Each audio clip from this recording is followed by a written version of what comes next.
Greetings, y'all. It is Matt from the Green Arcade. I'm back. How's everyone? Or maybe the one? How's the one doing? I don't know who the one is, but how's the one doing? So we're back on Elm Creek 4X by Stevie. Fantastic map. I'm enjoying it. We bought a new toy. We bought this Sunday, I think. Yeah, Phil was here. We scrounged up some money and bought this Sunday. It's the modded version of the Versatile. It's the Delta Track 2022 version. So it's shiny, brand new, red and yellow. Kind of reminds me of ketchup mustard. Not gonna lie. It's kind of got that color. I think it kind of reminds me of a chicken place we used to have around here. Has the same colors. Can't remember the name of it though. But anyway, we're ready. We're down at field 32. It is October now, and yeah, I got the rows cut out for the soybean field down here, the big 32 field. So we're gonna do the contract on it. We'll climb in the 780, and I think I'm just gonna run combine for now.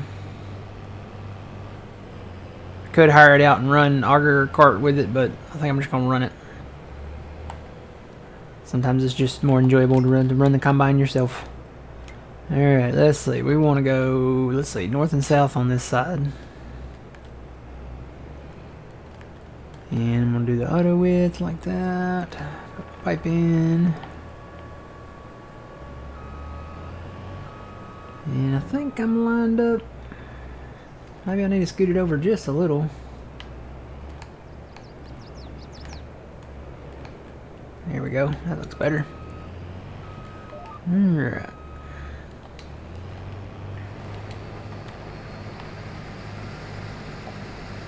Back to cutting beans again. It's harvest time. So what's everyone been up to? Is it hot where you're at? It is scorching where I'm at. It is a balmy, got up to a balmy, I think, actually, what time is it? Right now, let me double check. It was balmy, that's for sure. Oh, actually the temperature has dropped. It got up to a balmy 101, and now it's a balmy 99, so it was balmy. I actually don't know what balmy means. I'm thinking balmy means hot and humid. Kinda sounds right. Sounds good to me. So yeah, what I'm going to do, I'm going to work on this field. I've got both combines down here. Old man is not here. I don't know if he's having work late or what's going on, but I'm gonna cut. I'm just gonna cut. That's the name of the game. We got to cut. There is rain in the forecast though. There's rain coming, I think, at 2 p.m. today. Go look at that. Yeah, 2 o'clock, 1400, 2 o'clock. And then there's rain in the forecast for tomorrow as well. So I don't know when that's gonna come tomorrow, but we'll have to work on it.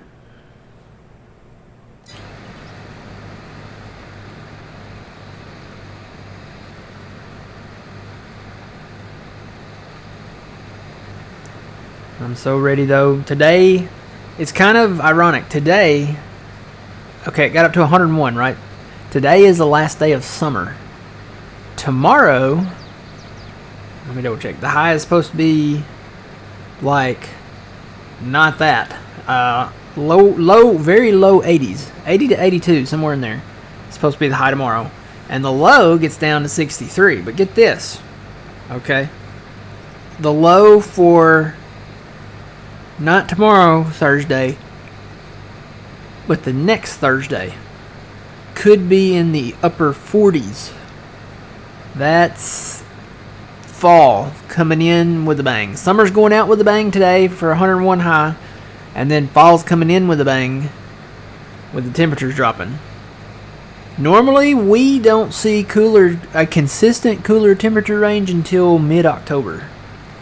So I will take I will take what we can get. Yeah, 40s is cold for fall, especially right now.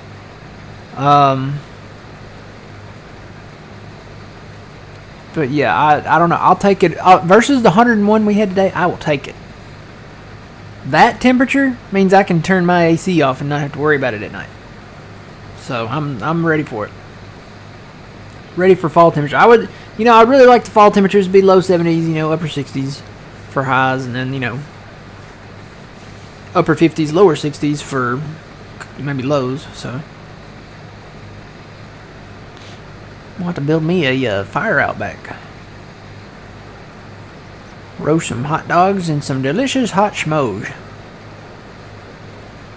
Upper 70s there, yeah. Good evening, the man. Good evening, Twitchy. How's it going? Pre-evening, yep. Good afternoon or evening? Pre-evening, I guess we'll call it pre-evening.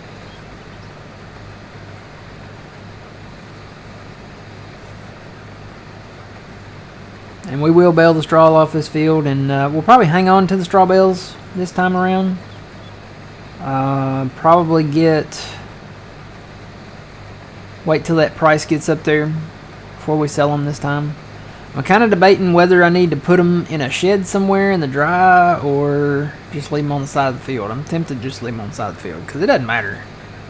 Not in Farm Sim 22.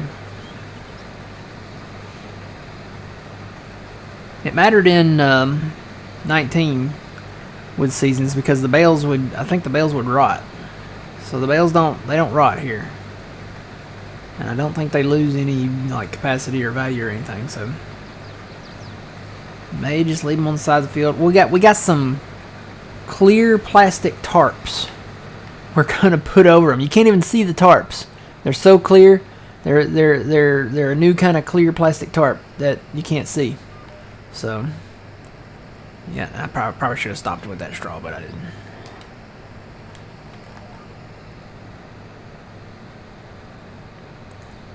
Alright, well, I'm going to go ahead and crack it open. It's orange soda time, guys.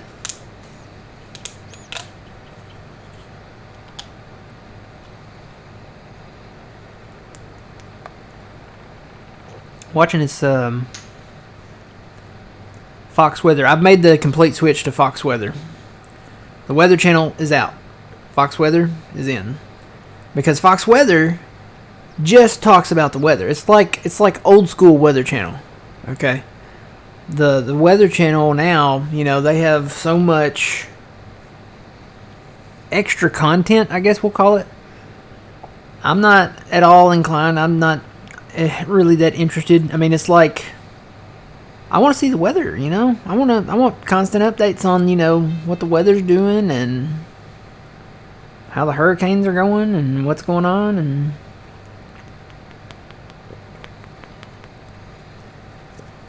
the Weather Channel, they just have a lot of extra content.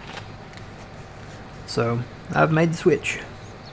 So I like Fox Weather. I guess that makes me old because I like watching the weather all the time.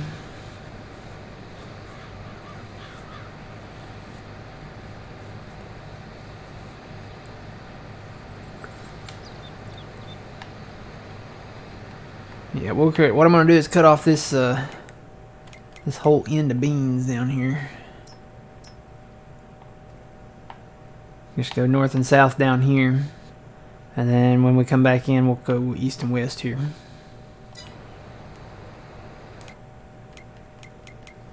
Wonder what all's going on out there. I've been working on. I did mow this again up here, by the way. Old man's gonna kill me if he finds out. But I did mow this again up here. So I gotta bale that. He doesn't have to work on it if he doesn't want to. I won't make him do it. But I did mow all this again. It's hard to mow it when it's fully grown and it's just sitting there because I hate to plow it under. And if we can get extra grass off of it, which we can get quite a bit off of that right there, we're gonna need that because I did build those last two of that row on the fermenting silos. So we have 10 fermenting silos now. So we're gonna have to try to keep those filled up. But I don't think. I mean, we're good on grass. Yeah, we still got 20 million.3. I put some in the hay thing. What do you call it? The hay dryer. Where's this at? There it is. Let's see. Gotta get down here. So you can see I put chaff in all of them. I think we still have some chaff in the silo, but what I'm gonna try to do is divvy it out, split it, spread it out. So, because we don't have a ton of it. So what I'm gonna do is I'm gonna try to keep it spread out and keep all three running on each silo all the time. Okay, so it's down to 22 liters, looks like, maybe, of grass. You know what? It stopped at 22. It goes so fast it stopped at 22 liters. 22 liters is not going to matter with grass. But we've got 3.1 million liters of hay in there now, so that's good. It doesn't show up on the thing, though.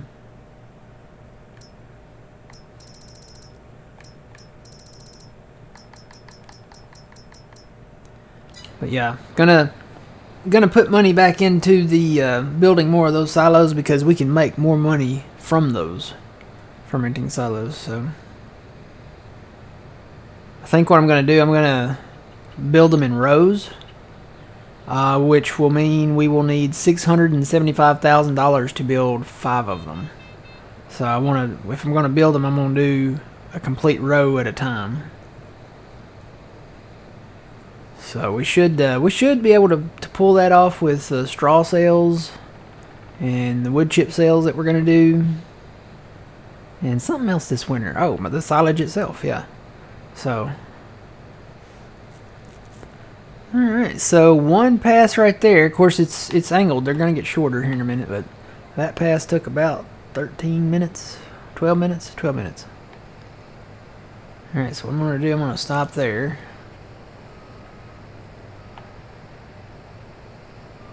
Then I've been emptying in the, just whatever's closest here. The red one's been close, and I'm going to do this one. Just fill these up, use them as field bins, I guess. Unless I want to run auger, which, you know, you can do. Figured old man would want to drive this new versatile tractor over here. Got it all hooked up to the red one just for him.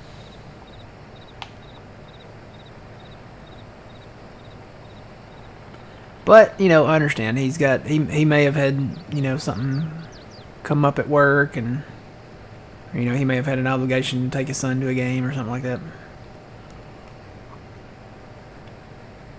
It happens. There's sometimes I won't be here. Because you know, when you work in healthcare, you never know. Especially when you work in a hospital. Stuff happens. Old man and I both can vouch for that.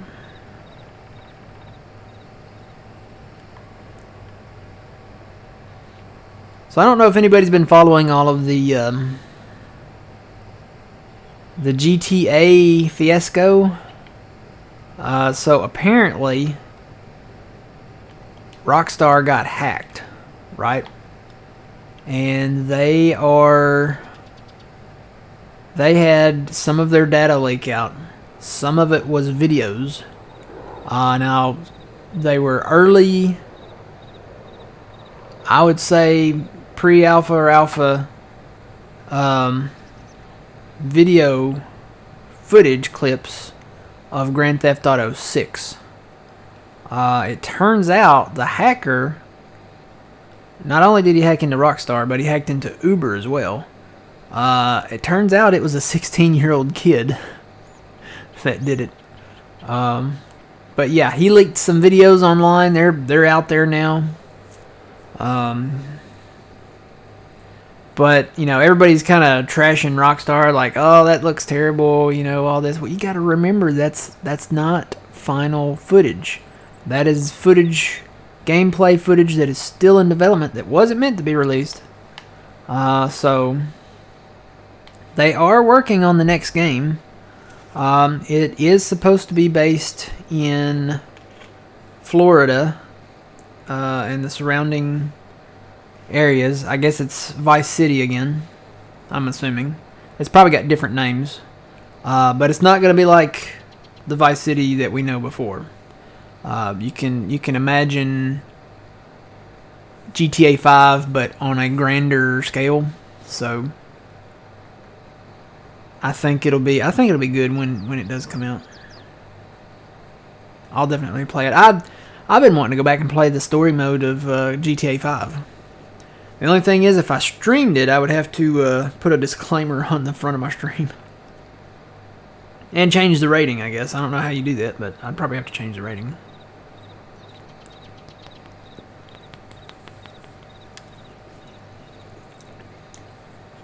Especially if I put it on YouTube. I don't even know. If you put it on YouTube, you would have to change the rating on it. Because the game itself is immature. And I may not stream it. I might just go back and play it in my downtime, which I don't have a lot of that anymore. Most of the time I'm farming. There's a lot to do on the farms. Everybody's getting ready here. They're getting ready to kick harvest up.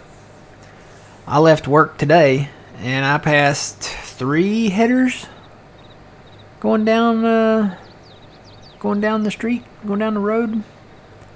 So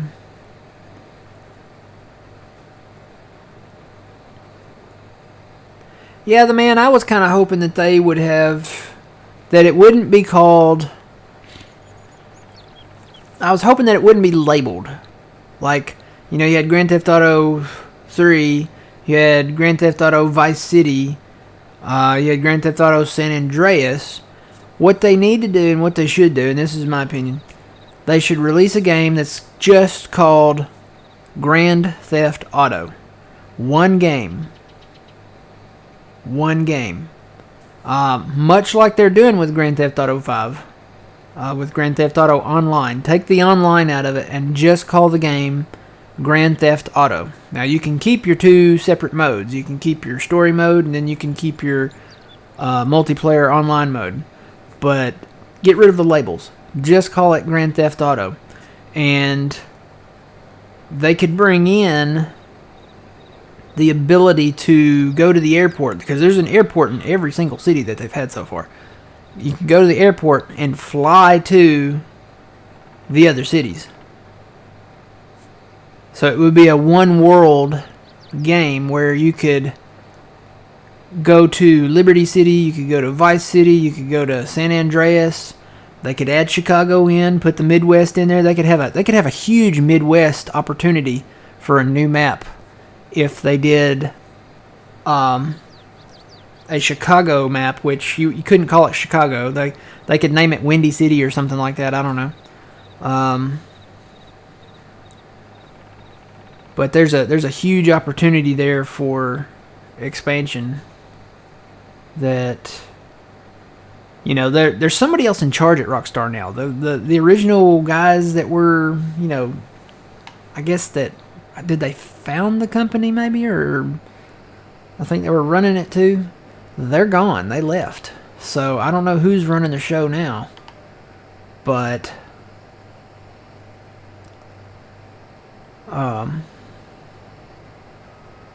there's an opportunity there, and you think about it, they could make a ton of money if they did that. I mean, Grand Theft Auto 5, yeah, there's still people playing it, but there's not a lot. It's kind of run its course, I think. And they keep releasing, heists and stuff like that. And I think people are just burnt out on it. So if they released a game where it was an open world, you could go to any of the cities. Or, just release one city at a time. And that's the thing. So if you kept that name, don't put a label on it. Just call it Grand Theft Auto, They could add worlds as they go. There would be no limit to how many worlds they could add with expansions. So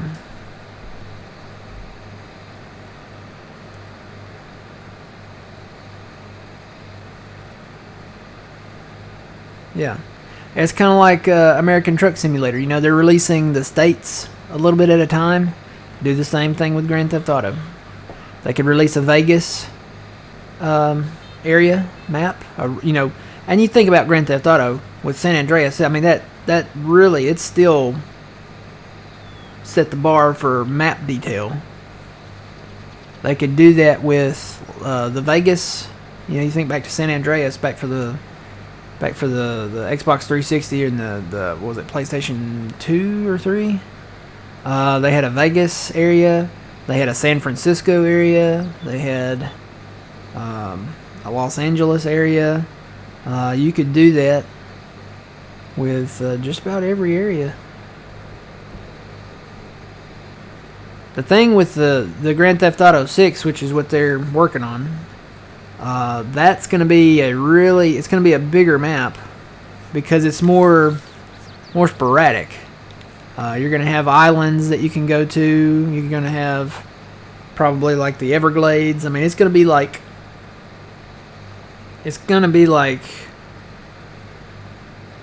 Miami meets Fort Lauderdale meets the Keys. So it's gonna be a really big world.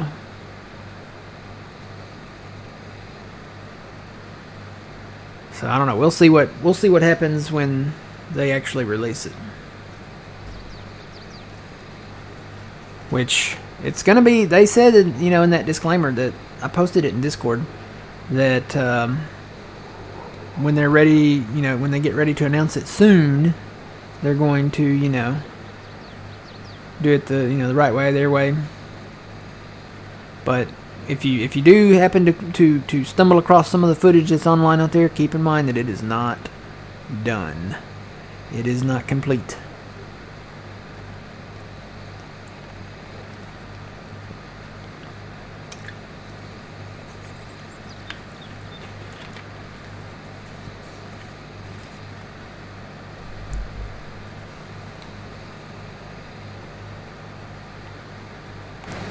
We're gonna have a lot of beans, lot of beans, lot of beans. We're gonna have a lot of beans to sell soon. Oh yeah, you know what? I gotta go get our other new toy running again. Let me get down to the end of this pass and I'll tab over to that. I forgot I had him working. So let me ask you guys this. How many of y'all are working with cotton right now? What cotton harvesters or cotton pickers do you have? Because this cotton picker that we got, you know, the big John Deere one, it's doing something different that none of the other ones have done before. And I'll show you when we tab over to it. Doing beans there.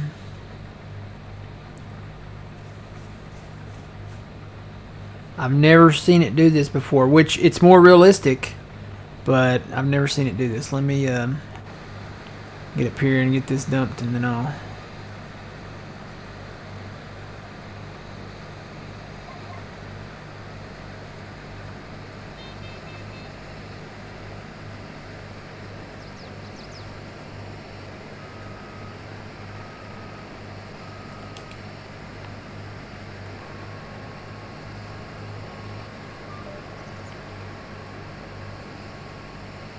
I'll probably have to come back and start that again, but let me tab to our other new toy if I can find it. There it is. So let me hire that back out. With the exception of that bale, it is putting all the bales at the end of the field now.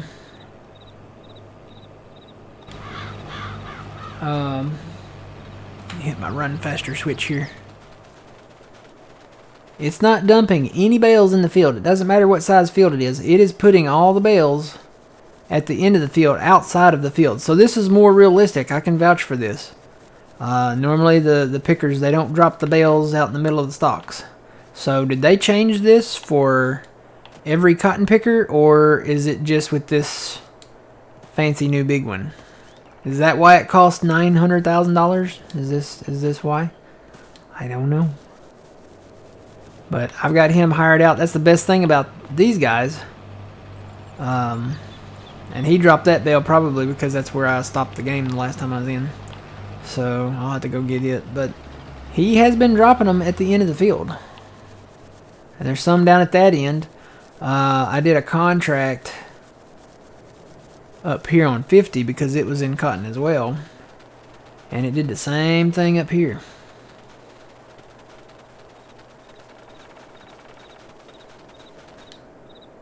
Hello, tractor. So yeah. See, it dropped them all at the end of the field. So, I don't know. Does anybody know? Have y'all done enough cotton to say, hey, this does this on every cotton picker now? Maybe it's something that they did for every one of them, or is it just that big one? Because I like it. I like that. See, I can bring the truck down in here through the grass. I don't have to drive the truck out in the field. I can just bring that truck down here with the trailer and pick these up 4 at a time.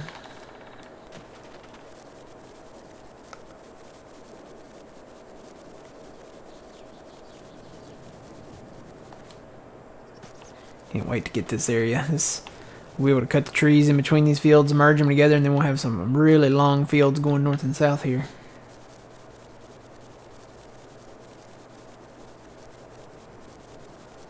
What, did you have the big harvester there, Yama?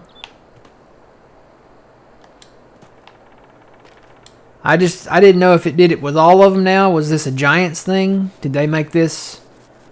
Did Giants make this a thing on all of the cotton pickers? Or is it just that big John Deere? Oh look, one rolled down the hill. Wonder if any more did.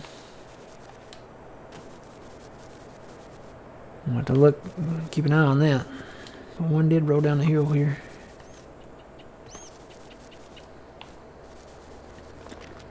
And then we got grass bales to pick up here. And then we got beans. We got a lot of beans. The big one, okay, it may just be the big one then. It may just be that.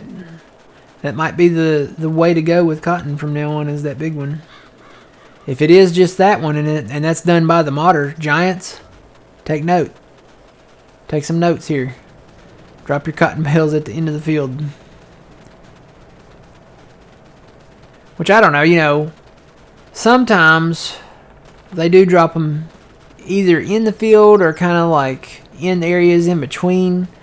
And here they have a wheel loader that takes the bales, and even if they drop them at the end of the field, which they do, they'll have the wheel loader take the bales and then they'll put them all together, like tighter, I guess, more in one location, so that the semi can come and load them up. But I did mow again.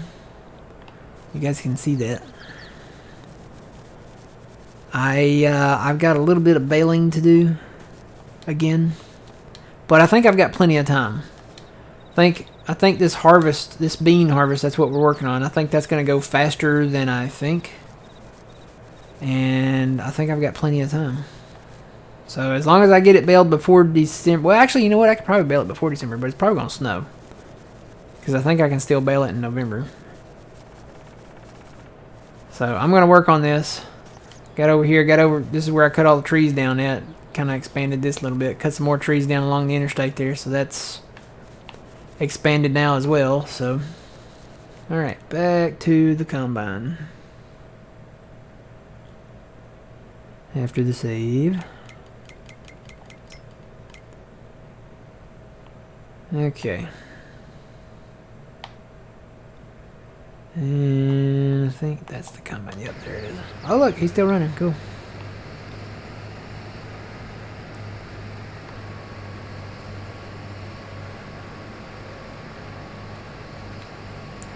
Back to the beans.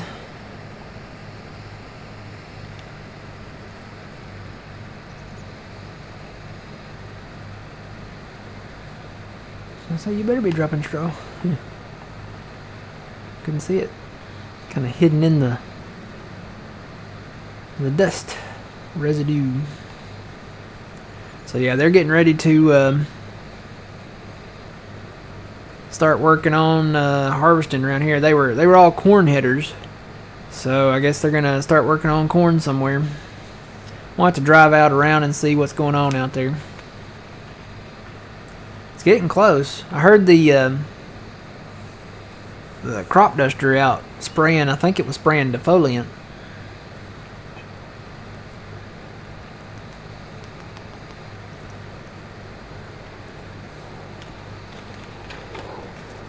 That's been a couple weeks ago, 3 weeks ago, maybe 2.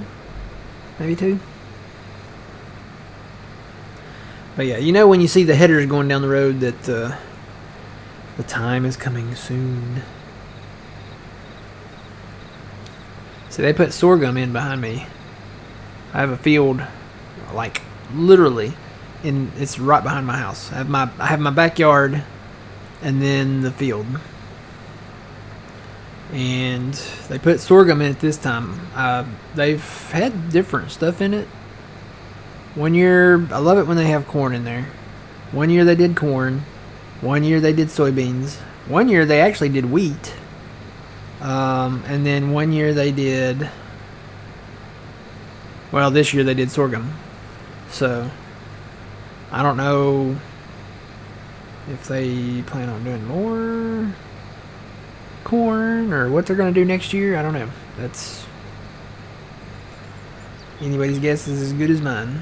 But I love it when they do corn. I love being able to look out the back window in the summer and early fall and seeing the corn back there. That's kind of pretty much the iconic crop for farming is corn. So I think that's because we do so much of it here.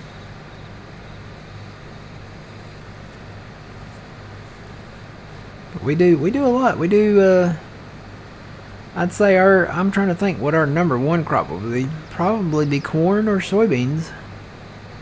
Then we do cotton, sorghum. We do wheat.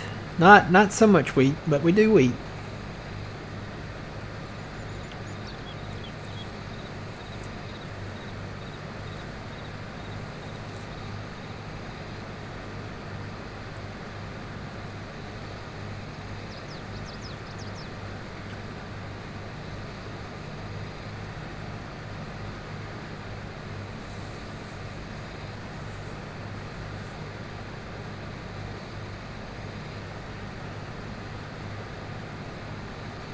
I'm ready for it. It's my time of year. September's kind of the kickoff month. And then you get into October, and that's late September, early October. Well, I said early October. Late September through October, and kind of into November. Maybe the first half of November is pretty much harvest season. They start wrapping up in the first half of November. That's when they wrap it up. Still stuff going on, but for the most part, October's the kind of the big month, I guess, for harvesting. Unless it's like I said, wheat or something, then that's a winter crop, so they do that and they harvest that in either, I'm trying to think, June. Yeah. I don't know if they do any oats around me.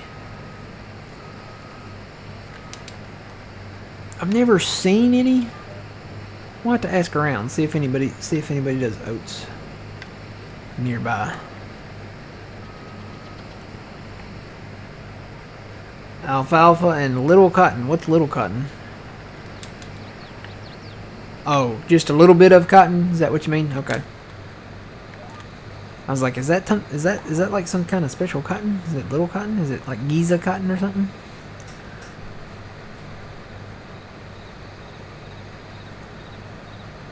Yeah, a little bit, yeah. I caught on to that. Now we have I think that's a pretty good variety with what we do around here. We don't... I think they do maybe a little bit of barley, but mainly it's wheat, I think. But we're really big. Our biggest crop is either soybeans or corn. The next one would probably be cotton. And sorghum. We don't do any canola. We don't do any. We really don't do that much root crop stuff as far as like sugar beets, and you know, I think there is an area where they do some potatoes maybe, but we don't do really the whole sugar beet or, you know, stuff like that. Mainly what we do is, you know, the row, pretty much the row crop type stuff: corn, soybeans, cotton. It's GMO. Yeah, I don't know. Ours probably is too. I don't know. Sorghum, and then wheat, and but yeah, I'm gonna have to ask around on oats. I don't know. Go look at the list here.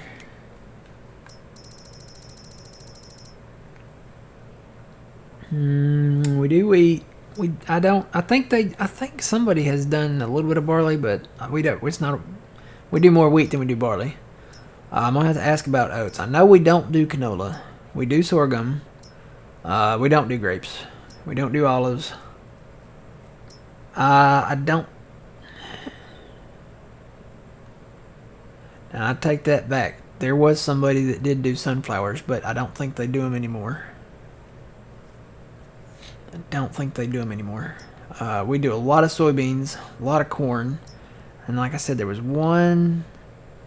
I think there might be one place that might do potatoes.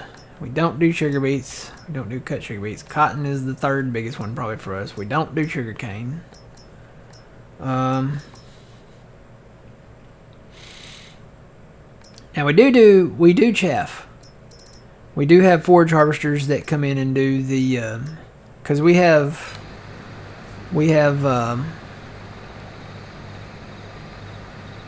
people that do the cattle stuff too. The, what's the right word for it? Ranch? No. Well, they do cattle. I guess that might be the word for it.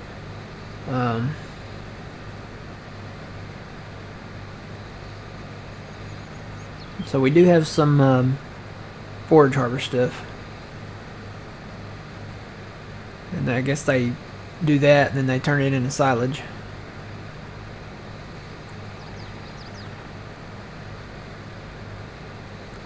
Livestock, maybe that's the right word. Livestock, cattle.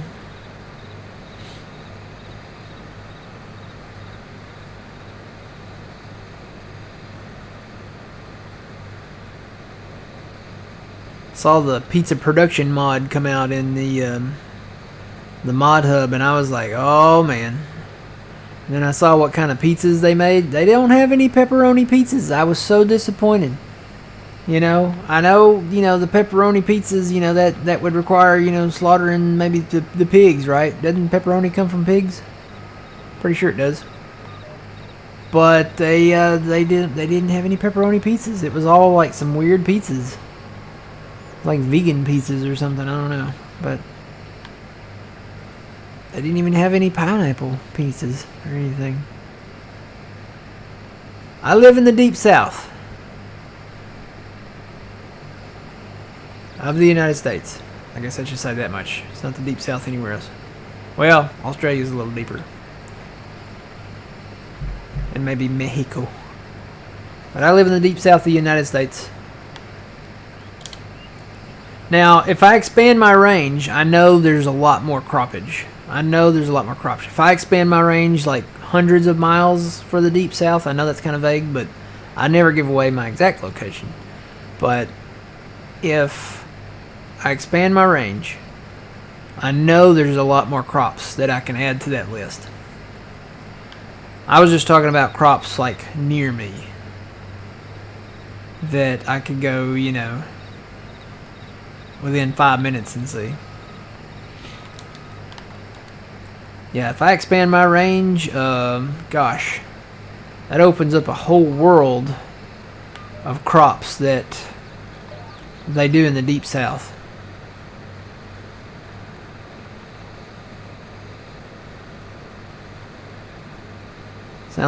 We all sound like we're from Texas in the deep south, though.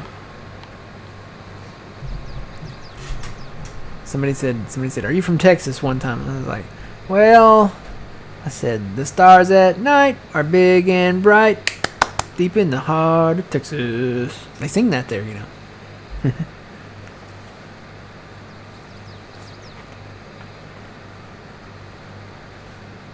Deep South is anything, probably, let's see. I would say Deep South is anything from Texas, maybe, to the eastern seaboard. I'm trying to think where the line would be. The line, and I'd almost need to look at the map here so I don't get my states wrong. The line would be probably between... It'd probably run along the top of Texas. And then what's next? Not Oklahoma. Is it Arkansas? Yeah. So draw a line across the top of Texas and Arkansas maybe. And then what's next? Let me pull a map up. Hang on. United States. Sad. I used to know the states because I used to play Flight Simulator all the time. I can name them all. I just don't know where they sit exactly. Let's see. Okay, yeah. So, if you drew a line along the northern border of Texas, maybe pieces of Oklahoma, Arkansas, and then I don't know.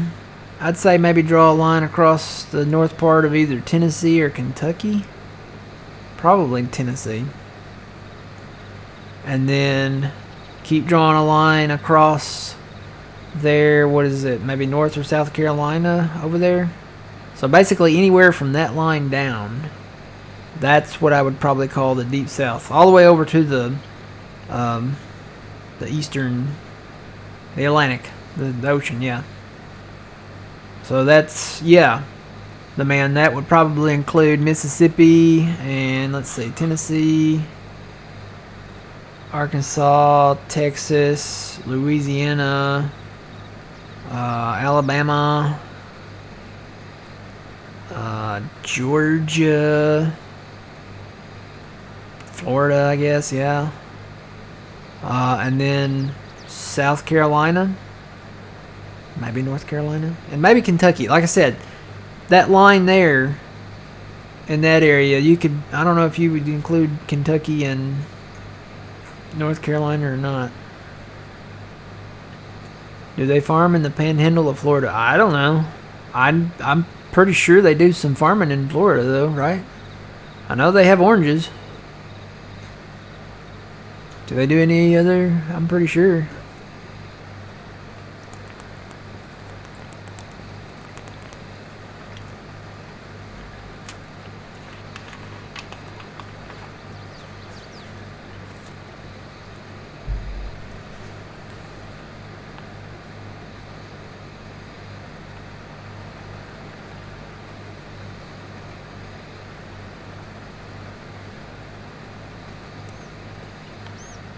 Big Tractor Power? Yeah, I think he's from Kentucky. He got some good videos. If you ever need to find a rare tractor and need to see a video of it, I think every time I've gone to YouTube and punched that in, his channel has been the first one that pops up with the... And sometimes the only video of whatever rare tractor it is. So he's covered a lot of tractors.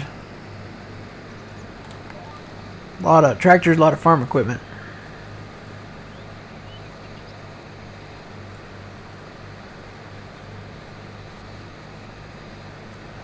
But yeah, if you expand all across there, I mean, you think about what all they do. They do peanuts. They do, I'm sure, like onions. And, you know, probably more along the root crop line. So that would include onions. I'm sure there's probably somebody that does sugar beet somewhere in there, maybe.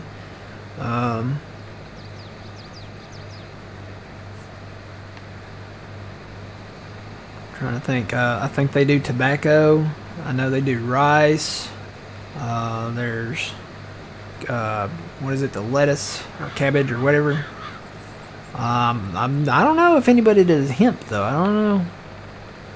You know, there's hemp is really taken off. It's really a growing business among farmers. Pumpkins, I'm sure. And you think about it, probably watermelons and stuff. And there's a lot of orchard farming. Pecans and apples and oranges and probably peaches and pears and probably all kinds of stuff. I think it's Georgia. They do the peaches. I think that's like their thing. It's like their logo. At least it is on The Walking Dead, because every time it says filmed in Georgia, it shows a peach on there. I think even old Leonard Skinner sung about Georgia peaches in their song. They might not have been referring to actual Georgia peaches, but they said Georgia peaches, so that's what I'm going to go with.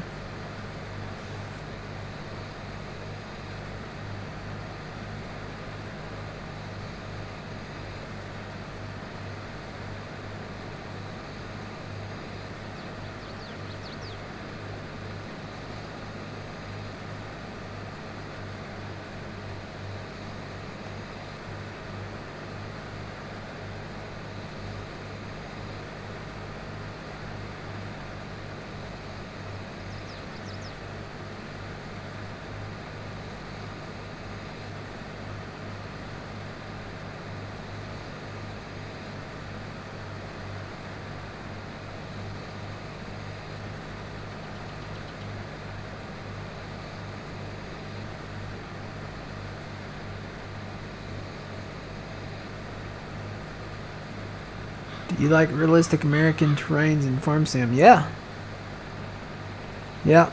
Played a lot of them. And I'll tell you, Elm Creek is really close. They did a really pretty good job on Elm Creek. It's got more of a kind of a variety, but it's very it's pretty close. This is the closest they've got for a Midwest farming map. Now there's been other maps that we played that are kind of lean maybe more towards American terrain, like Griffin, Indiana, and Madison. What was it? Madison County, Illinois. Yeah, loved Madison County. Madison County, that was a great map. I wish they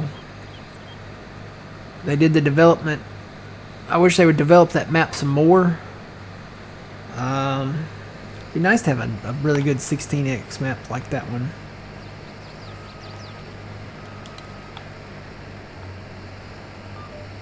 Alright, I'm just going to dump into this.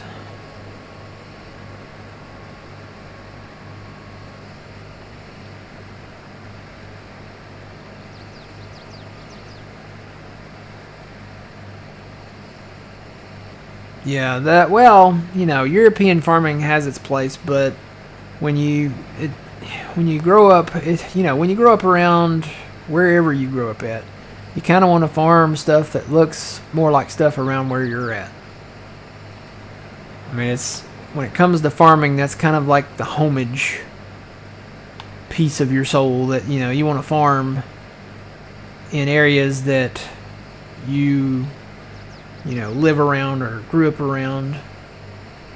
And like I said, European farming has its place because there's a lot of European people that play farm sim, and it's a vast difference. I mean, it's such a big difference. European farming versus American farming. I mean, European farming is usually small fields, stone walls, a lot of borders in between the fields, Whereas American farming is more like this right here. I mean, it's wide open spaces, huge fields, larger machinery.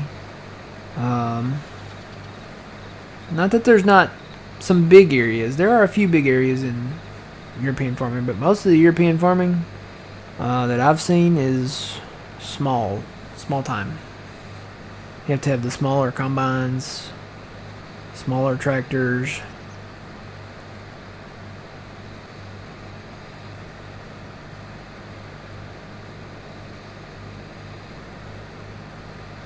played one map. I think it was the West Coast. And I'm probably going to get this wrong, but I think it was a Bullet Bill map. Bullet Bill. I think. I'm trying to remember. I think it was. And it was called the West Coast. And yeah, like you said, it kind of felt claustrophobic.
Hello there.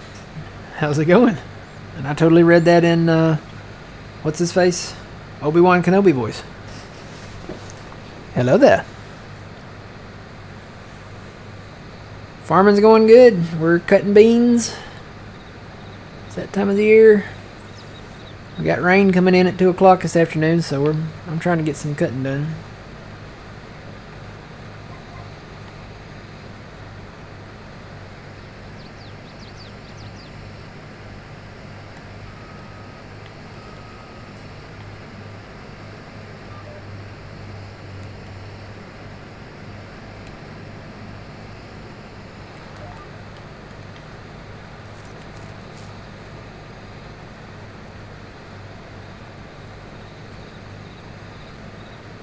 Finally someone.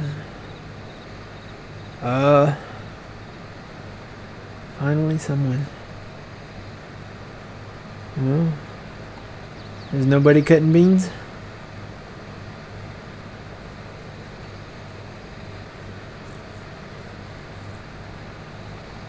Oh, for the hello there. Okay.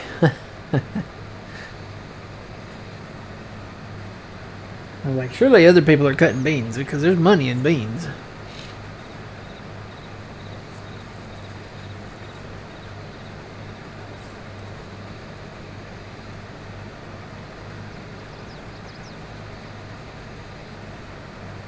Usually no one gets the Star Wars greetings, yeah.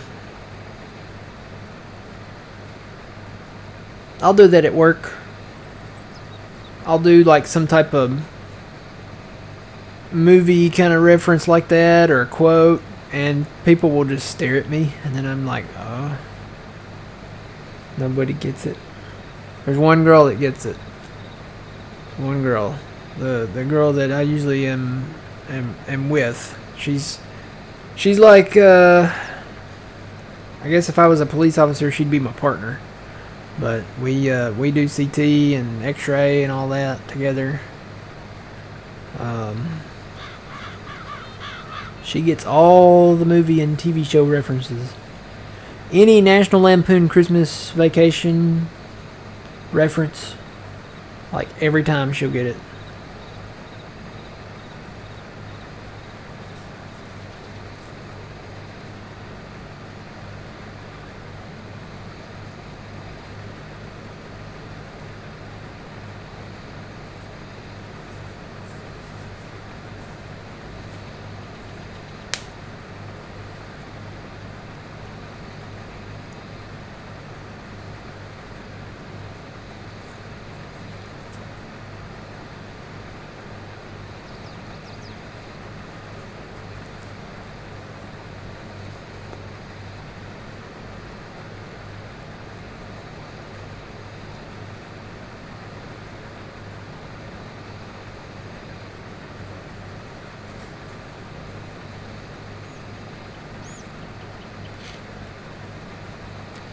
We're getting the beans. We'll bale the straw.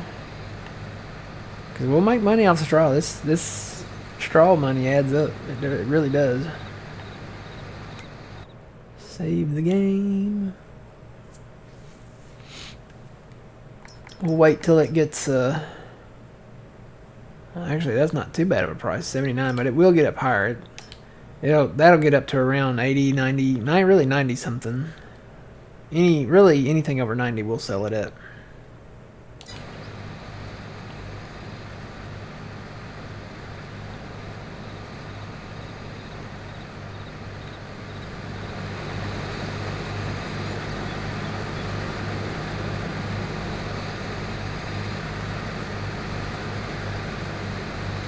Let's see, now there's a button.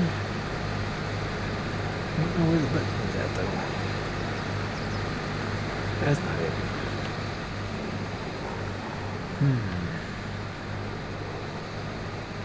There it is. I can open my panel on the side there. And everything's spinning.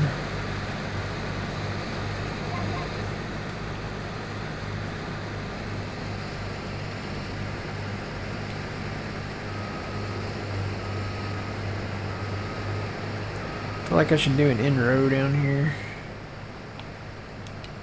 When we own this field, we're cutting those trees.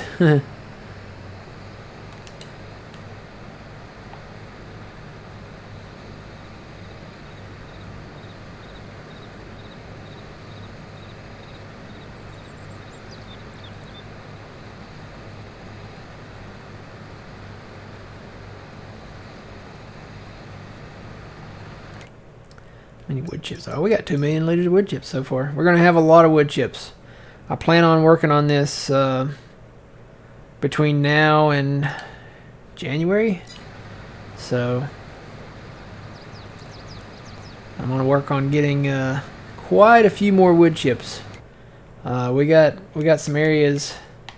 We just bought this whole big park area up there, and it is filled with trees that we can cut.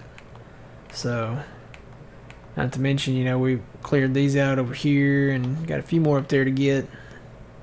Probably going to do a few more over here on this side.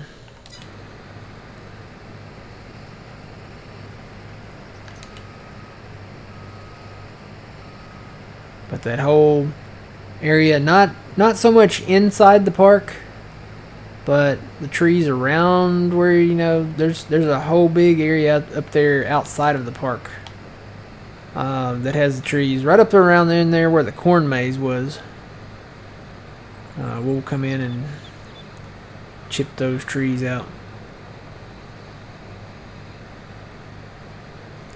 How is it with planting of the trees in game? It's great. They take a while to grow. I think we tested that and we're on normal, and I think they took 3 years to grow. There's 4 stages of tree growth. There's the sapling stage. Well, I guess maybe 5 stages. There's the sapling stage, and then it'll grow into a small tree, and then a medium tree, and then a large tree, and then what they call a mature tree. And spruce is the way to go. It's the easiest to work with, and if you let it mature, it'll make really big round big around trunks. And those are perfect for, if you want to do the traditional logging, those are perfect for that.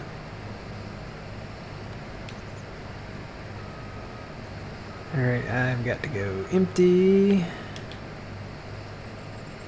I need to probably bring a truck over here.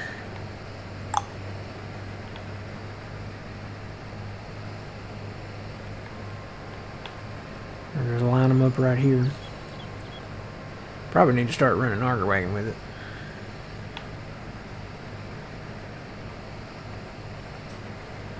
But yeah, it's not bad. I'm looking forward to Silver Run. That's the new map coming in November. It is pretty much a dedicated logging map. I think there are some areas that you can do traditional farming on. There's like some fields, pre-made fields. But I think for the most part, that is that's going to be a traditional logging map. And it's got the trees on it. Normally, and I've said this before, when you get an expansion pack map, that's what this is, that's what Silver Run is, you're going to get to see a lot of stuff that they're going to be putting in the new game for the next year. So it's been that way for years, and the trees really look good. They've done updates on the trees. There's new types of trees that they've put in Silver Run. They put in the giant sequoia trees, which I'm excited for. I'm just curious how those work, because you can't replant the giant sequoia trees. They said that. They said that you couldn't replant those. I don't know about that. Can you? I wonder. Can you? I'm sure somebody will mod it in, but can you place them? I wonder if you can place them. If you can't plant them with the planter, I wonder if you can just place them down. I don't know.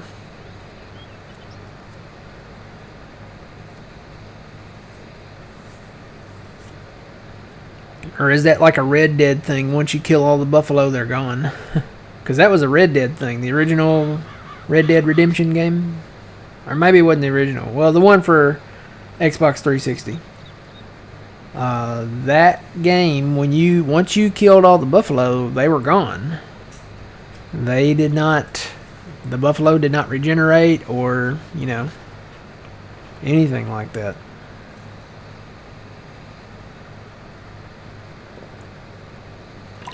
That's another game I really want to get back into. Red Dead Redemption 2. I've never finished the story campaign on that. I've done the GTA campaign twice on 5. And then I did the campaign on all the other ones. Once, at least once. But Red Dead Redemption 2, never finished it. I finished Red Dead Redemption 1. And then Red Dead Redemption Undead Nightmare, that was a great game. I can't believe that, and I'm so disappointed that Rockstar, because Rockstar did Red Dead Redemption, I'm so disappointed that Rockstar did not bring in a Grand Theft Auto Undead Nightmare or some equivalent to it. That would have been the best thing. They bring in all these like heists and like, storylines and missions and stuff like that. They need to do an Undead Nightmare Grand Theft Auto, and they need to release it around September, October. That's the one thing that's missing that they haven't done yet for Grand Theft Auto 5 is an Undead Nightmare. And basically, think about it. Los Santos, the city. Think about it. Undead Nightmare. Zombies walking the streets. That would be cool. I'm sure somebody modded it, but Rockstar needs to do an official thing.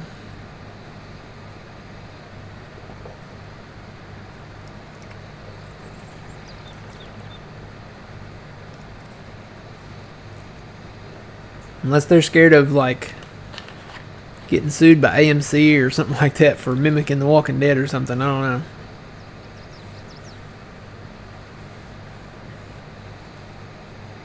Trevor Phillips as a walker. Ooh, man. Interesting fact. Was his name Ogden? The guy that voiced Trevor Phillips actually did become a walker. Spoiler alert.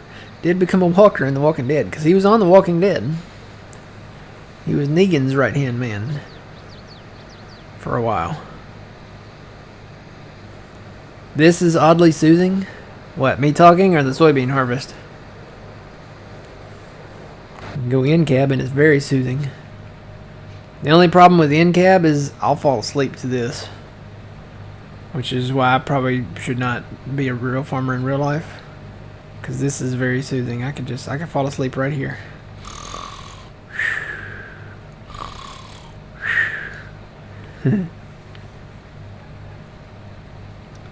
Alright, into the field, raise that up, back it up a little bit, and then we will turn. There's a lot of trees down here. I almost did an in-row down here. Probably should. Probably wouldn't be a bad idea. Yeah, I can see I'm kind of backing into the trees here. Alright, we'll kick it back up this way. I come back and do one, just go down that way, just a little ways to the end. I could start over on that side and put the trucks over there on the edge. Oh, you meant the farming? Yeah. I meant the farming too.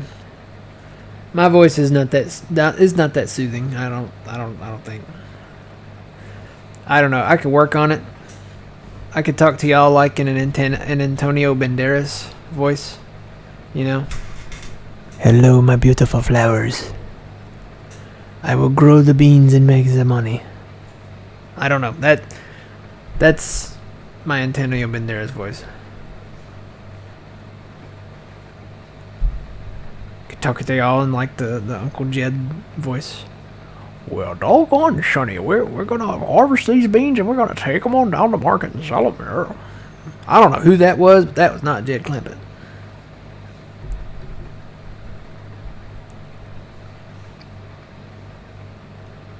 At best, that was Jim Varney maybe trying to do Jed Clampett. I don't know.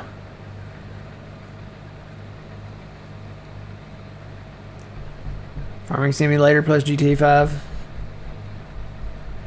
You could do farming in GTA 5. That'd be cool.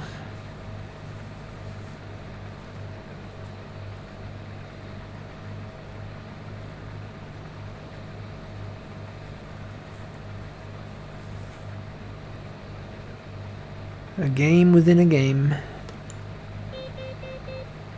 I was a little disappointed in GTA 5 when it first came out, because the original San Andreas, Grand Theft Auto San Andreas game, there was a little bar you could go shoot pool at. So it was a game within a game. You could go in the bar and play pool.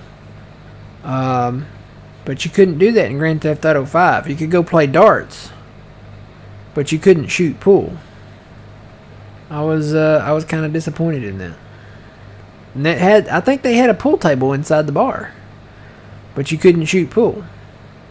You could play darts, but you couldn't shoot pool. So, and then you had the arcade, and the arcade was pretty sweet. You could go in, and those were games within the games, and you could play all the arcade games.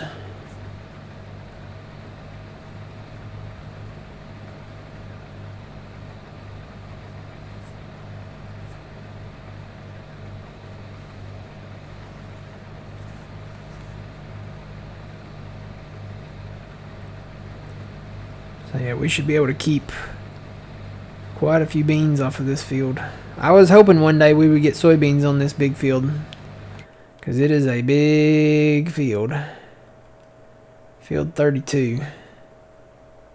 It's the biggest field on the map.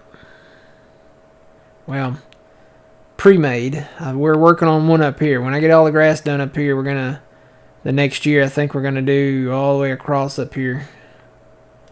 Still kind of wondering what to do right here, because there's like a really big dip in the hill. I may just keep it kind of curved and down here instead of trying to do landscaping, because every time I try to do landscaping, it never works out too well.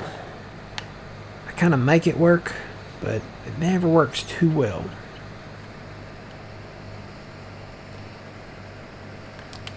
Alright. And I should go empty. Tell you what, I'm gonna bring one of the auger wagons over here. I think the green one is first. Go ahead and empty what I got in here.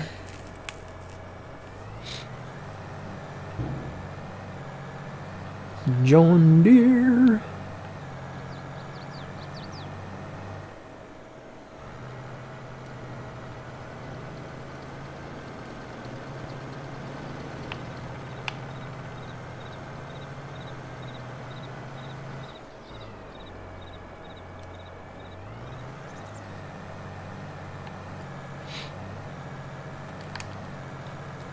Yeah, my assumption is that old man got... Whoa, there's a header cart there. Old man had to either work late or he had some type of engagement to go to or something. He didn't send me a message or anything, so I'm almost a little worried, but I hope his computer like didn't blow up or something. I bet he got stuck at work though, because he works at a hospital, I work at a hospital, I know. Things happen.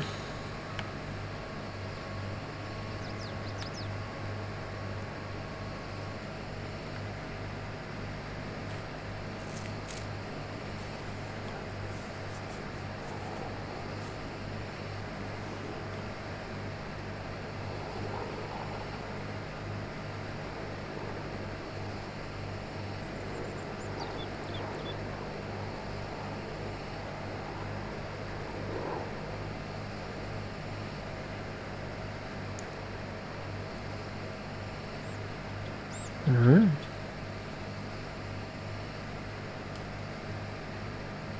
Looking at a menu for a local place.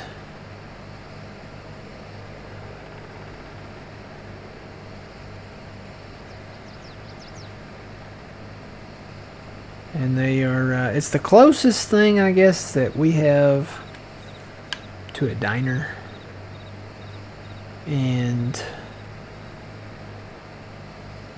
I guess it's kind of a diner. It's not really a traditional diner, but it's the closest thing. And they're doing breakfast now, so some of that stuff looks really good.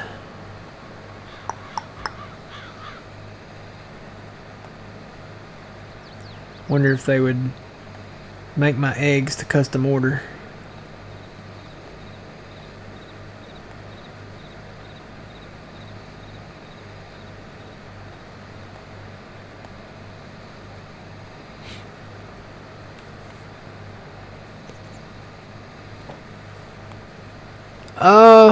Well, it's not, I mean,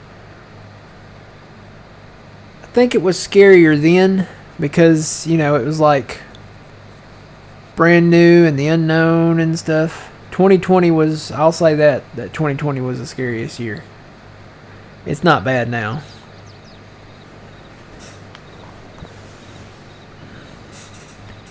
Now it's just kind of like, eh.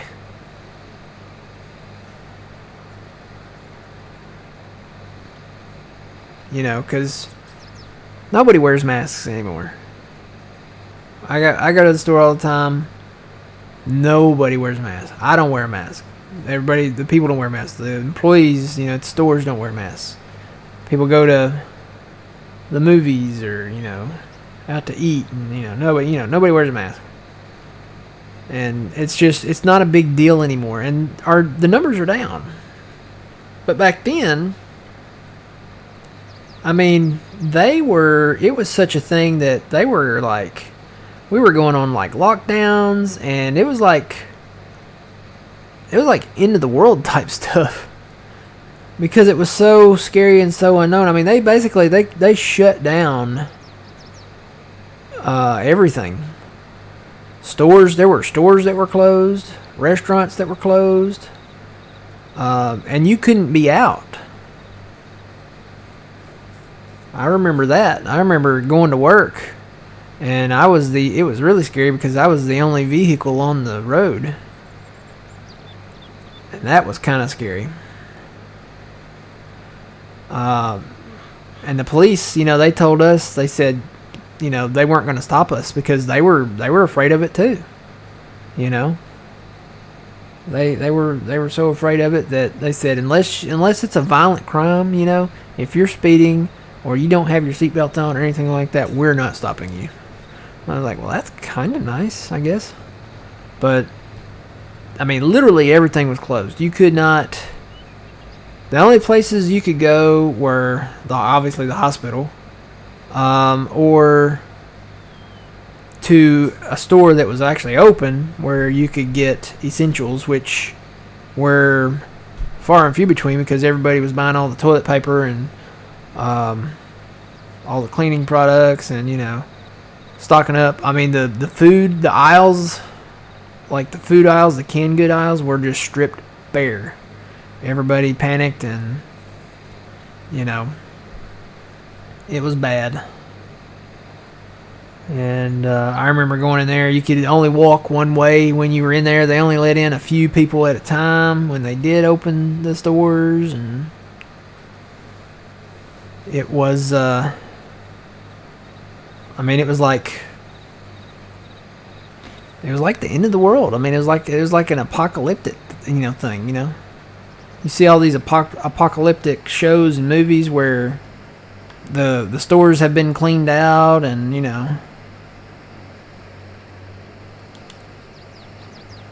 the only thing missing was like the zombies or something, from The Walking Dead. I guess you could count the sick people as that because they were kind of walking around like that maybe.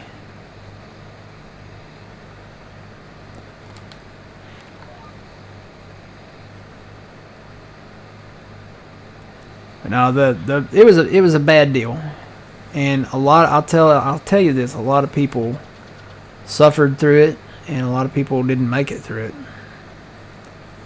I remember going in when we went into the isolation rooms. We had to dress. Completely down. We had hoods or caps to put on. We had goggles. We had 2 masks. We actually had to wear an N95 mask, and then we had to wear a regular mask over the N95.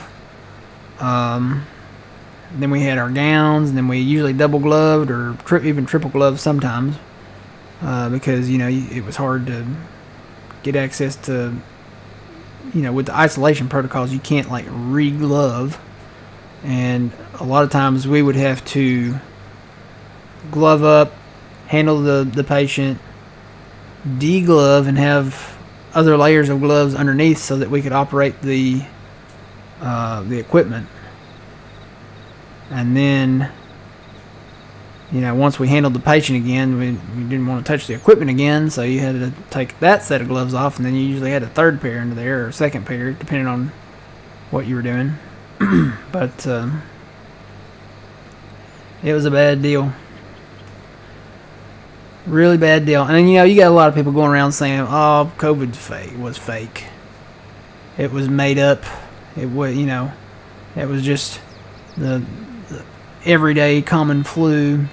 I can tell you this right now, as working in healthcare, I work in radiology. I do x-rays and CAT scans.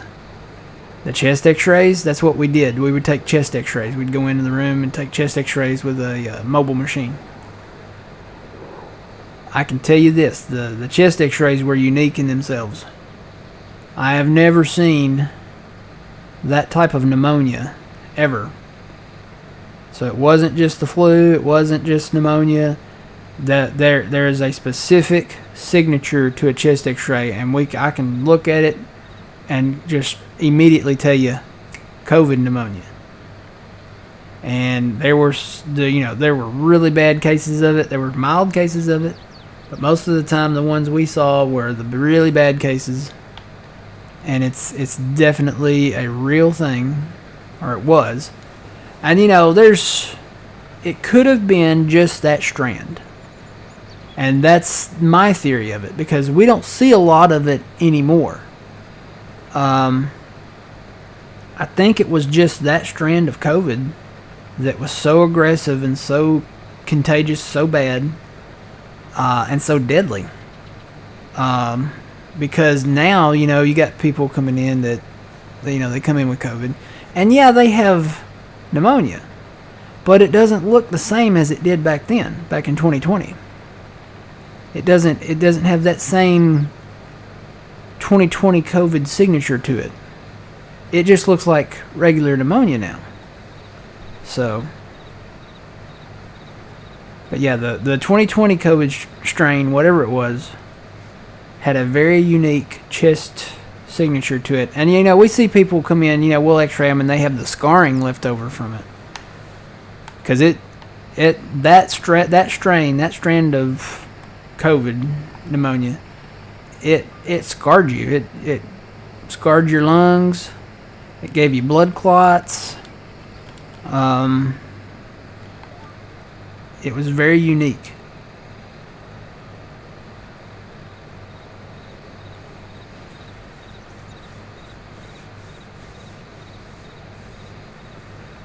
Yeah.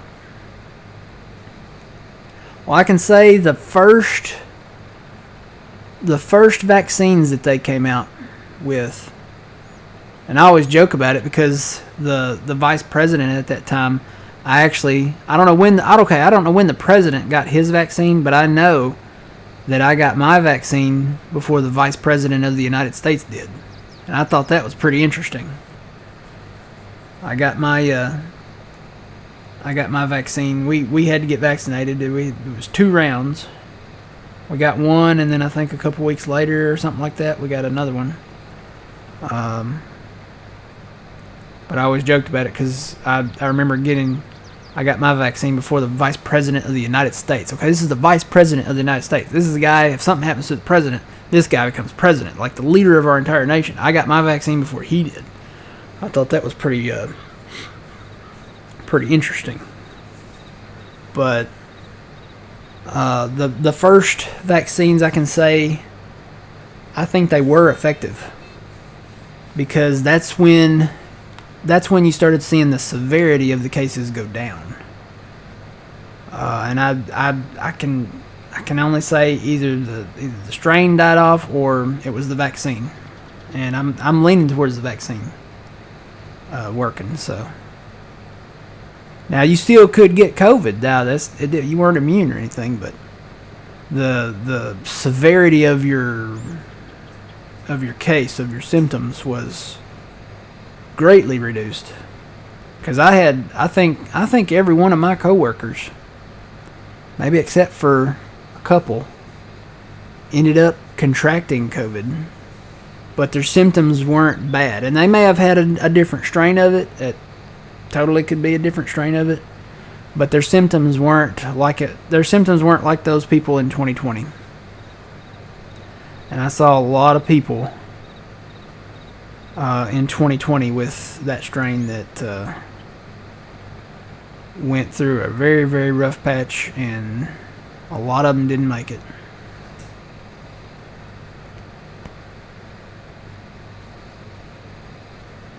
Yeah, there's a lot of boosters. So far, they have not mandated the boosters for us. But there's been some issues with the boosters. A lot of people developing like other symptoms because of certain boosters and stuff, and I have not gotten the booster because the strain, like I said, it was that 2020 strain that was so bad. The strains that you see, the strands that you see now, I'm gonna call it strain. The strains that you see now are not that bad, and you got to realize it's called SARS-CoV. I think there's some numbers behind it too. SARS-CoV, I got full. SARS-CoV has been around before, way before 2020. The SARS-CoV virus was a thing before that. We've had SARS-CoV ever since it was, I want to say in the 2000s, and then the 2K10s, like 2011, 2012. We've had it, I know, at least since then. But it was that one strain that was so bad. But COVID's been around for a long time. I mean, the SARS-CoV virus, that's just been a thing, you know. People have gotten it. People, you know, have gone through it. You know, it's a lot like the flu. And maybe that's where a lot of the people are getting the misunderstanding about that strain of COVID-19 in 2020, is that they thought, well, you know, it's been around and, you know, it's just it's just like the flu, you know, you have it, you go through it, you know, take medicine and you'll be all right. When it was that strain that was just so bad. Good afternoon. How's it going? I looked at my clock. Or, I'm sorry, pre-evening. Twitchy, you'll get me. Good pre-evening.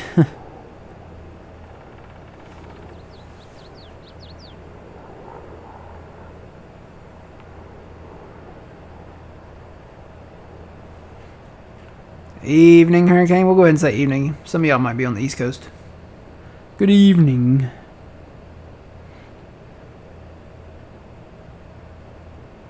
Yeah, it was I want to say it was the 2000s. Early to mid 2000s. But it's been around. The SARS-CoV has been around. But what you had different strains of it back then. And none of them were as bad as the 2020 strain. Or whenever it came out, 2019, 2020. It really hit here in 2020.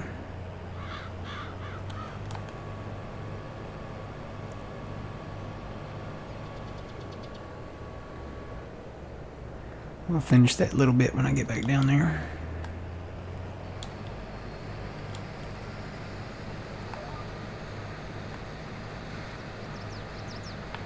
About got this knocked out here. Oh, gotta save. 6:30 there. Alright, Hurricane, when does Wheel of Fortune come on for you? Does it come on at 7:30?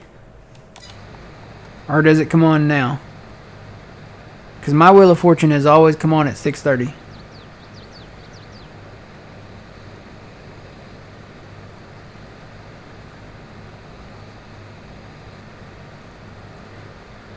Well, I think the vaccines kind of work now.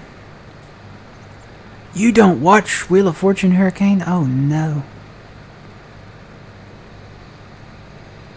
That's like a tradition.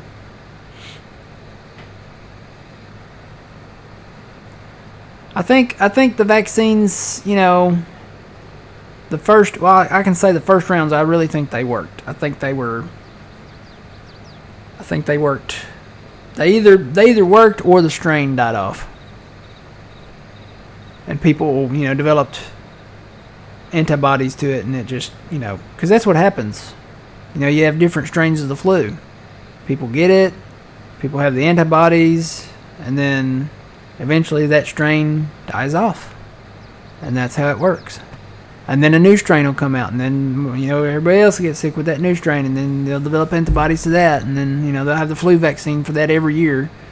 And, yeah, Hurricane, we can still be friends. But you don't watch Pat Sajak and Vanna White. Can't believe it.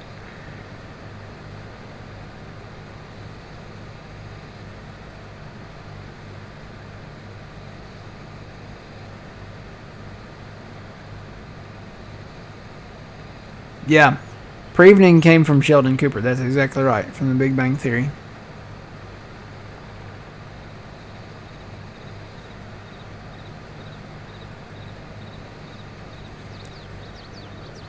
How many years before COVID-19 goes away? Well, I'll say this. COVID will never go away. Like I said, it's been around, and it will continue to be around. So COVID will never go away. That one strain, I think it's pretty much gone. There may still be some cases that, you know, out in the world where it hadn't spread and hit yet. But I think, usually after a few years, those strains, eventually you get what's kind of like, it's not really technically a herd immunity to it.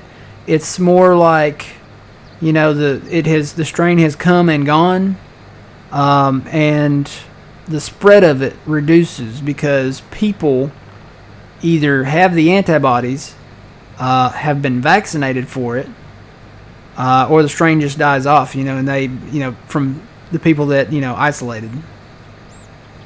So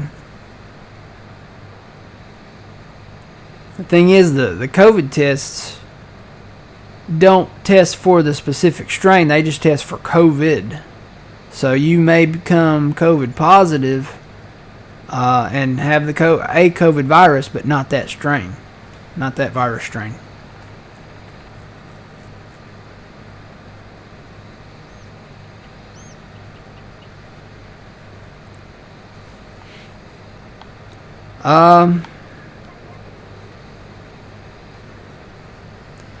I don't know. It's personal preference. I mean, getting vaccinated is, at least with the initial vaccine, is a good idea, I think. Because while it doesn't prevent you from catching COVID, from getting it, it does reduce the symptoms. So, and it may just reduce them to flu-like symptoms, which that sounds bad because the flu's bad enough on its own. But it helps so you don't get the really bad symptoms like COVID pneumonia or something like that. So even if you're isolating at home, I would say go ahead and get the vaccine anyway.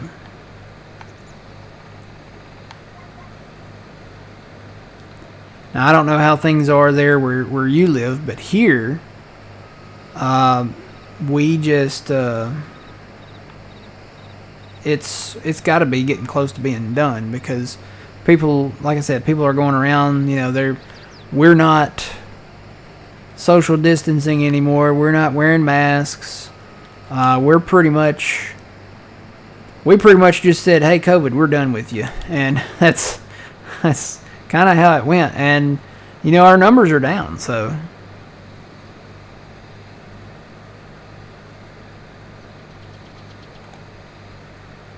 How dangerous are going to the gym, lifting weights, doing cardio regarding getting infected? Well, I mean, if you're that concerned about it, as long as you social distance and it's from being around the people.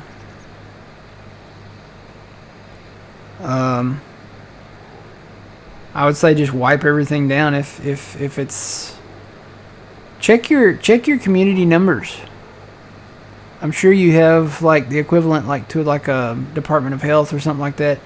Check your community numbers. If your numbers are not that high, I would say you're probably good to go. But still getting vaccinated, I mean, like I said, that would make sure that, you don't, get the symptoms as severe as, what the first strain is.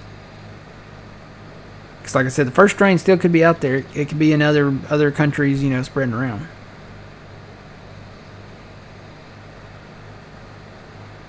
It's kind of funny how it works because you'll have one area, even in the United States, you'll have one area that's, the numbers are just almost nothing. They're low or just almost nothing.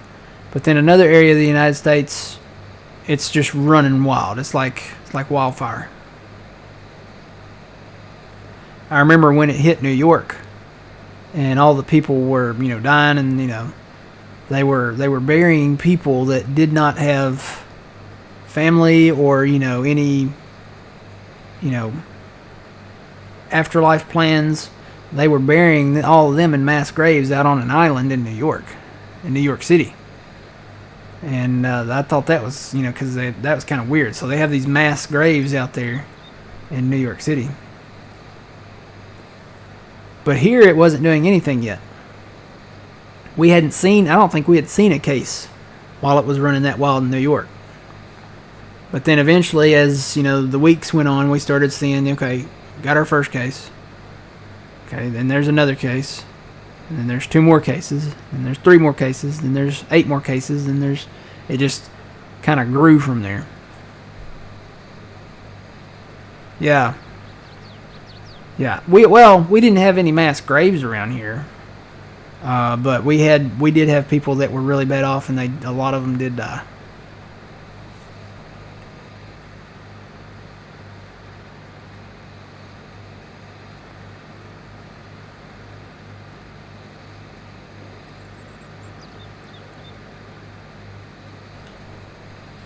Yeah, no, we had like I said, we did the whole isolation bit. We still do sometimes, just out of precaution. But back then it was crazy. Yep, we ran out of hospital beds too. We ran out of hospital beds, and other hospitals ran out of hospital beds. We were actually sending people like 3 states away to get a hospital bed. It was that crazy. The hospital beds were, you couldn't find one. And we didn't have any. It was people, the people that were coming into the ER. I should empty before I go down. We had the people coming into the ER, and they can't stay in the ER because we got other patients that we have to rotate out. We got other patients we got to see that come into the ER, so they can't stay in the ER permanently as their room or whatever. So we gotta send them somewhere where they can have a hospital bed where they can get the care that they need. And most of them that we did have to get send out needed an ICU bed. Or, the hospitals like ours had COVID floors where the whole floor was ICU beds for COVID patients only.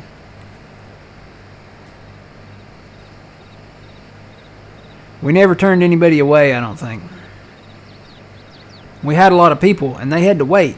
We had people waiting for long periods of time, until we could find them a bed.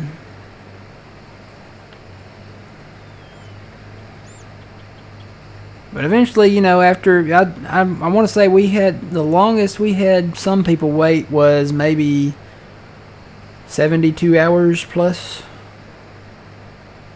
Somewhere in there. Somewhere around 70. I think there might have been an 80, someone else in 80 hours waiting for a bed. But eventually, even if it was 2 or 3 states away, a bed would open up eventually. It might take a minute, but somewhere down the line, you get put on a list and you're like, okay, here's a bed. You gotta go 3 states away, but we found one.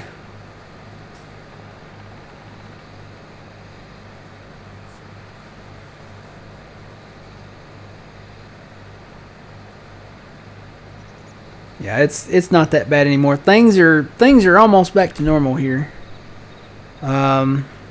The only thing I wish that we could do is stop having to wear the masks in the hospital. I wish we could go to only having to wear masks on patients that are in isolation. See, right now, as soon as we hit the door, we have to wear a mask. It doesn't matter where you're at in the hospital, you have to wear a mask. And I want to get rid of that. I want to do away with that.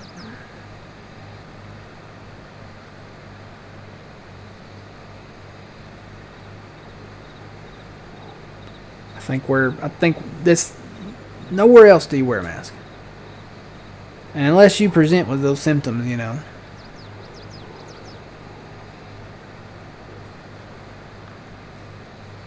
I'm tired of wearing a mask while I work.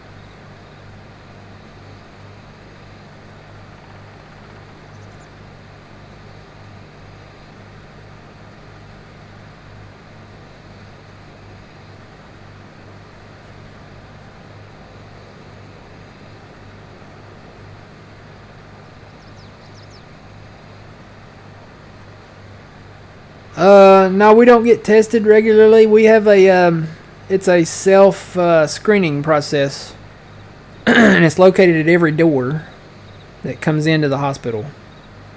As employees, we know how to screen ourselves, and we have this little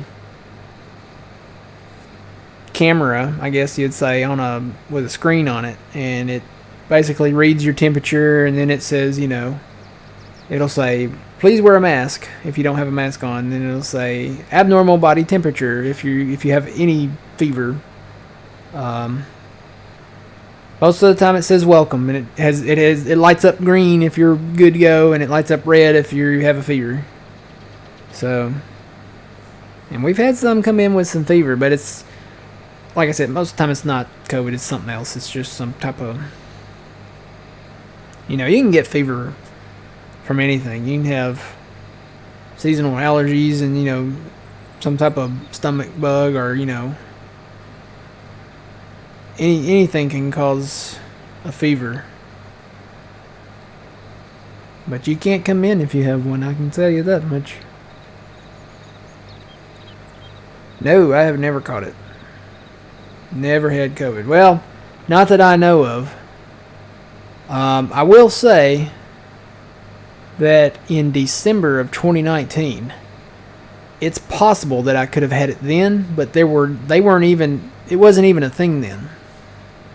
Because I was so sick, and one of my coworkers was sick before me, and I think I got it from her, whatever that was, and it could have just been the flu, but there were specific symptoms from that screamed COVID-19. But they weren't testing for it then.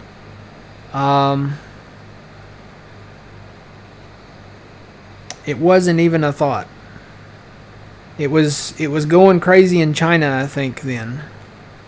The news had broke that, it was spreading in China and stuff like that. So I don't know. It might not have been anything, but it could have been. But officially, I've never gotten sick to the point where they said, "Hey, we need to test you," or I've never had to say, "Hey, I need to be tested." Never gotten to that point.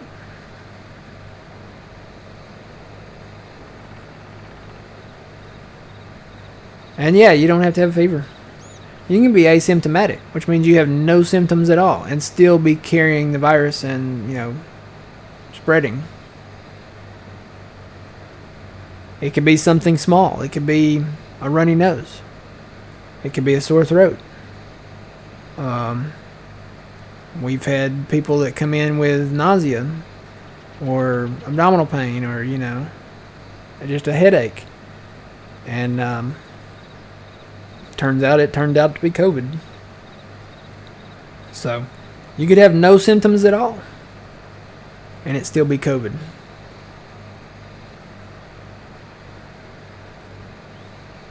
I think fatigue is fever. Probably fatigue is the biggest one. We have people come in that they don't even think fatigue is a symptom.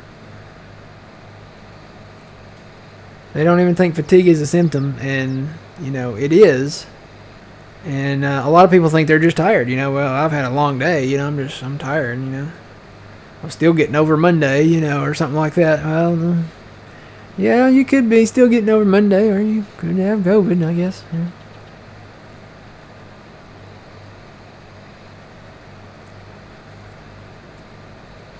But like I said, it's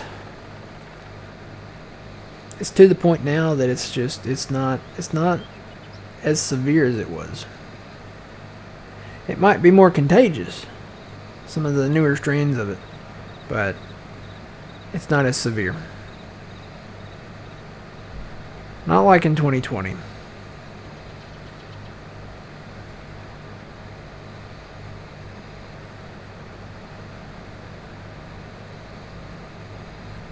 But I'll say now, one thing, I'm better prepared for anything that comes my way. I'm not a prepper by any means, but I got plenty of toilet paper, okay? Matt is not going to chafe, okay? I have got plenty of toilet paper. Because at one point there, for a while, you couldn't get toilet paper. The shelves were empty. Like, if you needed toilet paper, you were going to have to go get one of the newspapers. You were out of luck because there wasn't any toilet paper. But Matt is ready now. Matt can go 5 years and, be okay. So, I'm ready. I got enough toilet paper and SpaghettiOs to last me through the next one.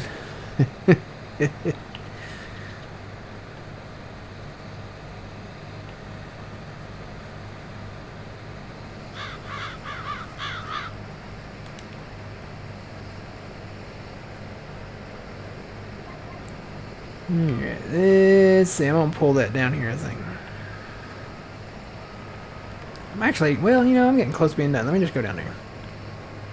I am so close. I've got maybe 4 more passes there. Something like that.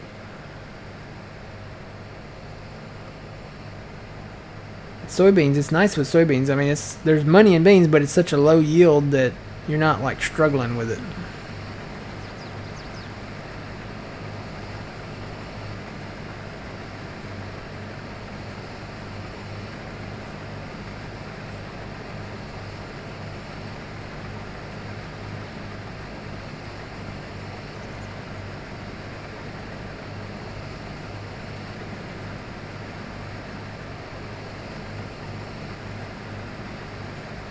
Hey Trent, how's it going?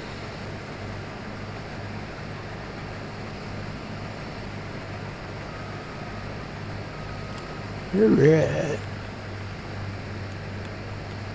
Cutting beans. Trent, you're a farmer. Are y'all getting ready to get harvest rolling where you're at?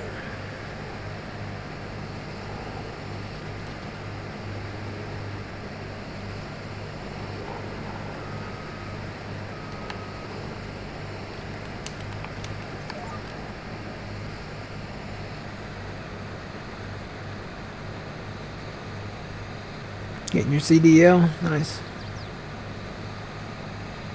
Guess I'm driving for it.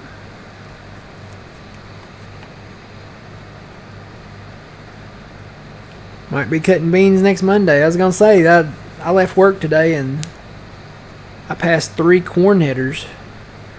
So they may be getting ready to start doing some corn here real soon. I haven't even driven out and looked at the beans. I need to drive out that way. I got sorghum behind me here.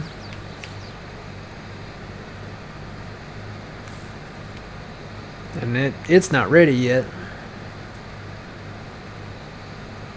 It probably won't be ready probably until October or November, maybe October. Yeah, I need to go out and look at the beans. I need to go out and look at the cotton.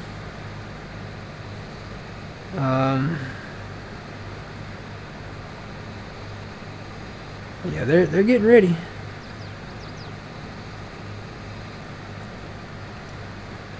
It's a dead giveaway when all the dealerships, all the combines at the dealerships disappear.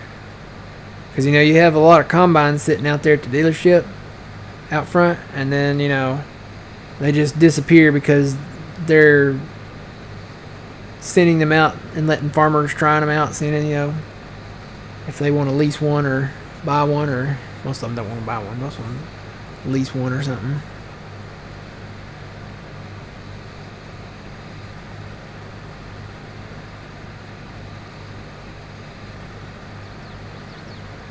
Oh yeah.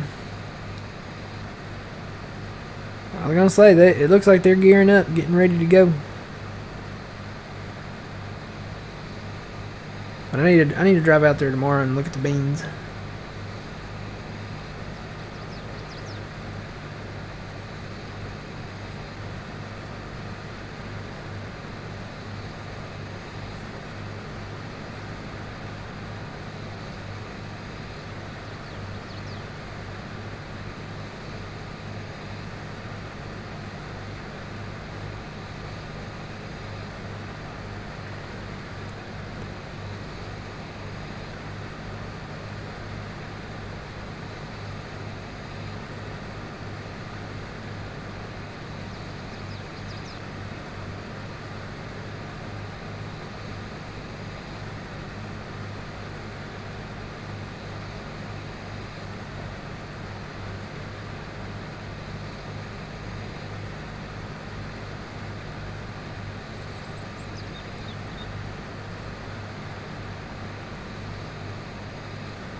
Welcome back.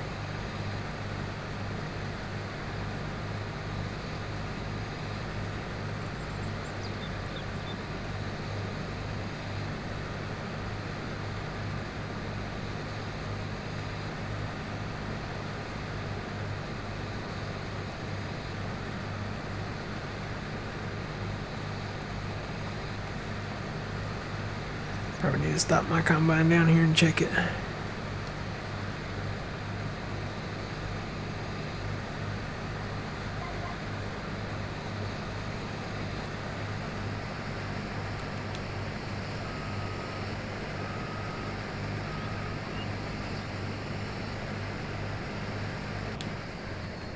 Let me hop out here and check it. Let's see, that panel. That panel. I don't know if there's a way to open the panels on the other side. I'm gonna say no. So I'll just check over here. Yeah, we can use a little fixer-upper there.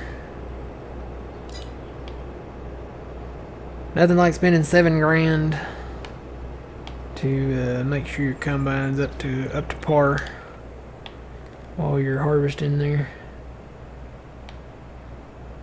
That one, and then that one. There we go. All right.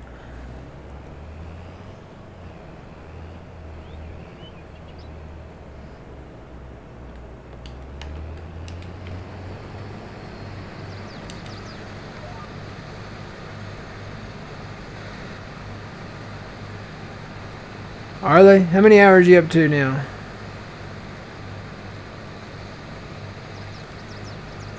But next week a new mod will make it worth it. New mod coming out? Is it a custom modding mod? Which mod? Oh, are you talking about the pumps and hoses? He's probably talking about the pumps and hoses. Yeah, pumps, if you guys didn't know, pumps and hoses are coming out the 27th. I think that's right. I think that's Tuesday. Is the pumps and hoses. It's a DLC, so you actually have to pay for this one. It's not included. It's not a Giants DLC, so you have to pay for this one. I think it's $19.99. So you got to actually pay for that one if you want to use it. And is it PC only, Trent?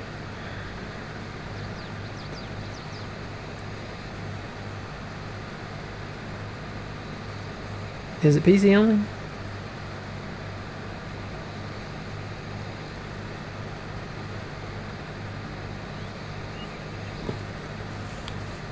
I want to say it was PC only, but I could be wrong.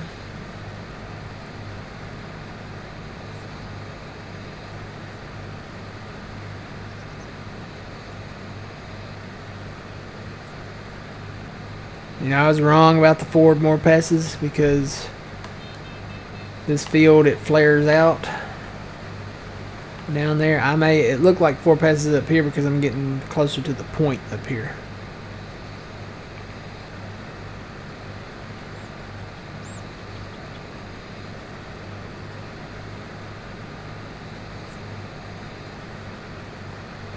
Alright, PC only then. Yeah, PC and Mac.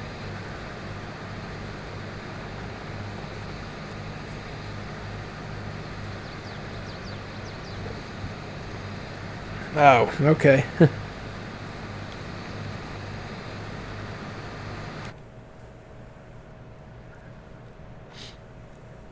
Yeah, we'll go back down here. We got so much to do here. And it looks like that cotton picker, I'm going to have to go fix him in a minute. We got our own soybean fields up here. We got these 3. And then we got 45 and 41 and 42 that we got to harvest. But yeah, this field here, I forgot, it flares out. It flares down this way, and then it's wider down here, so it's shorter up there. So I may have had 4 more passes up here, but there's more than that. So, but we're almost done with this part. We're going to do this one north and south, and then I think we're probably going to do this side east and west just because we'll have way more room to turn around on the ends. And we'll probably... I may work on that. Try to get this field done because we still got to bale it too.